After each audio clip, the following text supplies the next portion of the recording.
राजगढ़ क्षेत्र के किसान आज फल सब्जियों के साथ साथ मोटे अनाज विशेषकर मक्की की खेती में भी नई पहचान बना रहे हैं।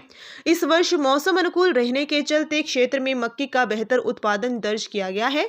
फसल की कटाई के बाद किसानों ने पारंपरिक तरीकों से मक्की को सुखाया और अब उसका भंडारण कर लिया गया है। राजगढ़ क्षेत्र में लगभग 2850 हेक्टेयर भूमि पर मक्की की खेती की जाती है, जिससे इस वर्ष करीब 741 मीट्रिक टन उत्पादन हुआ है। किसान बताते हैं कि मक्की ऐसी फसल है जिसमें ना तो अधिक सिंचाई की आवश्यकता होती है और ना ही इसमें बीमारियों का खतरा ज्यादा रहता है। हालांकि बंदरों और अन्य जंगली जानवरों से फसल को बचाना किसानों के लिए सबसे बड़ी चुनौती बना रहता है। सरकार भी मोटे अनाज के उत्पादन को बढ़ावा देने के लिए लगातार प्रयास कर रही है। कृषि विभाग द्वारा किसानों को उन्नत किस्म के बीज, तकनीकी मार्गदर्शन और सब्सिडी प्रदान की जा रही है, जिससे किसानों की लागत कम हो रही है और उत्पादन में बढ़ोतरी हो रही है।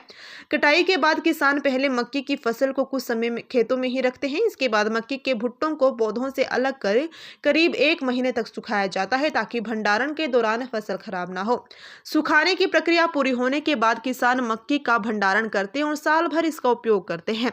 मक्की की फसल से किसानों को दोहरा लाभ मिलता है। एक और जहां अनाज से घरेलू जरूरतें पूरी होती है, वहीं मक्की पौधे पशुओं के चारे और मक्की के डंठल सर्दियों में ईंधन के रूप में भी काम आते हैं। राजगढ़ क्षेत्र में मक्की का बढ़ता उत्पादन न केवल किसानों की आय बढ़ा रहा है, बल्कि मोटे अनाज के लिए प्रति लोगों की रुचि भी बढ़ा रहा है। सरकार और कृषि विभाग के सहयोग से आने वाले समय में राजगढ़ क्षेत्र मोटे अनाज उत्पादन का एक महत्वपूर्ण केंद्र बन सकता है।